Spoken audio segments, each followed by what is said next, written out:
हरे कृष्ण भक्तों को मेरा प्यार भरा राधे राधे। आज हम श्रीमद् भागवत के पंचम स्कंद के 12वें अध्याय में प्रवेश करेंगे, जिसमें राजा रघुगढ़ का प्रश्न और भरत जी का समाधान का वर्णन किया गया है।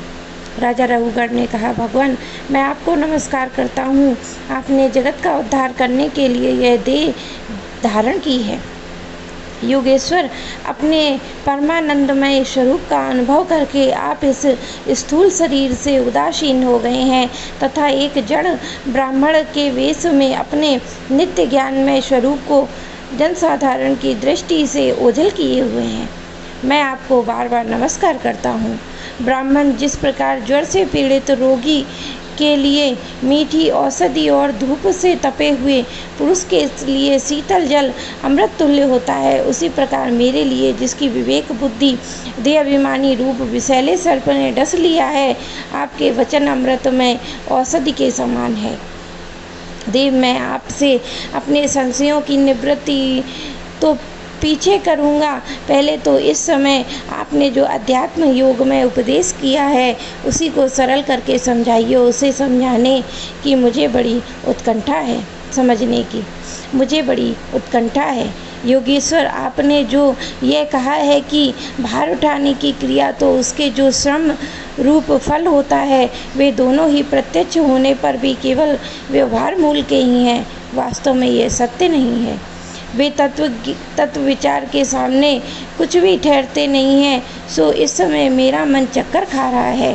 आपके इस कथन का मर्म मेरी समझ में नहीं आ रहा है। जड़ भरत ने कहा, पृथ्वी पते, ये देह पृथ्वी का विकार है। पाषाणादि इसका क्या भेद है? जब यह किसी कारण से पृथ्वी पर चलने लगता है तब इसके भारी भारवाही आदि नाम पड़ जाते हैं। इसके दो चरण हैं, उनके ऊपर क्रमशः टखने, पिंडली, घुटने, जांग, कमर, वृक्ष स्थल, गर्दन और कंधे आदि अंग हैं। कंधे के ऊपर लकड़ी की पालकी रखी हुई है, उसमें भी सौरवीर राज नाम का एक पार्थिव विकार ही है, जिसमें आत्मबुद्धि अभिमान करने से तुम, मैं सिंधु देश का राजा हूँ, इस प्रबल मद से अंधे हो रहे हो। किंतु इसी से तुम्हारी कोई श्रेष्ठता सिद्ध नहीं होती है। वास्तव में तुम बड़े क्रूर और भ्रष्ट ही हो। तुमने इन बेचारे दीन दुखियों कहारों को बेगार में पकड़कर पालकी में जोत रखा है और फिर महापुरुषों की सभा में बढ़ कर बातें बनाते हो कि मैं लोगों की रक्षा करने वाला हूँ। यह तुम्हें शोभा नहीं देता है। हम देखते हैं कि संपूर्ण चराचर भूत सर्वदा पृथ्वी से ही उत्पन्न होते हैं और पृथ्वी में लीन होते हैं। अतः उनके क्रिया भेद के कारण जो अलग अलग नाम पड़ गए हैं, बताओ तो उनके सिवा व्यवहार का क्या मूल है? इस प्रकार पृथ्वी शब्द का व्यवहार भी मिथ्या ही है, वास्तविक नहीं है, क्योंकि यह अपने उपादान कारण सूक्ष्म परमाणु में लीन हो जाती है और जिनके मिलने से पृथ्वी रूप कार्य की शुद्ध होती है, वे परिमाण अविद्यावश मन से ही कल्पना किए हुए हैं। वास्तव में उनकी भी सत्ता नहीं है।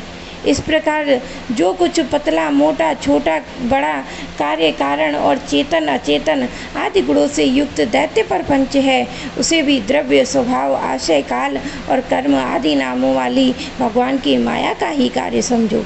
विशुद्ध परमार्थ रूप अद्वितीय भीतर बाहर के भेद रहित परिपूर्ण ज्ञान ही सत्य वस्तु है। वे सर्वांतनी और सर्वथा निर्वरकार है। उसी का नाम भगवान है। उसी को पंडित जन वासुदेव कहते हैं।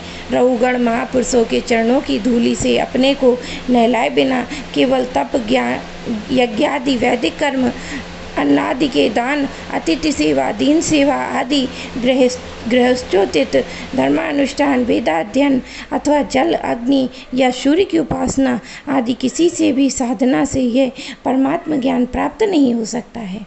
इसका कारण यह है कि महापुरुषों के समाज में जो सदा पवित्र कीर्ति श्री हरि के गुणों की चर्चा होती रहती है, जिससे विषय वार्ता तो पास ही भटकने नहीं पाती है, जब भगवत कथा का नित्य प्रति सेवन किया जाता है तब वे मोक्षकांक्षी पुरुष की शुद्ध बुद्धि को भगवान वासुदेव में लगा देती है। पूर्व जन्म में मैं भरत नाम का राजा था। ऐहिक परलौकिक दोनों प्रकार के विषयों से विरक्त होकर भगवान की आराधना में ही लगा रहता था। तो भी एक मृग की आसक्ति हो जाने से मुझे परमार्थ से भ्रष्ट होकर अगले जन्म में मृग बनना पड़ा। किंतु भगवान श्री कृष्ण की आराधना के कारण प्रभाव से उस मृग योनि में मेरी पूर्व जन्म की स्मृति लुप्त नहीं हुई है। इसी से अब मैं जन संसर्ग से डरकर सर्वदा असंग भाव से गुप्त रूप से ही विचरा करता हूँ। सारांश ये है कि विरक्त महापुरुषों के सत्संग से प्राप्त ज्ञान रूप खड्ग के द्वारा मनुष्य को इस लोक में ही अपने मोह बंधन को काट डालना चाहिए। फिर श्री हरि की लीलाओं के कथन श्रवण से भगवत स्मृति बनी रहने के कारण वही सुगमता से ही संसार मार्ग को पार करके भगवान को प्राप्त कर सकता है।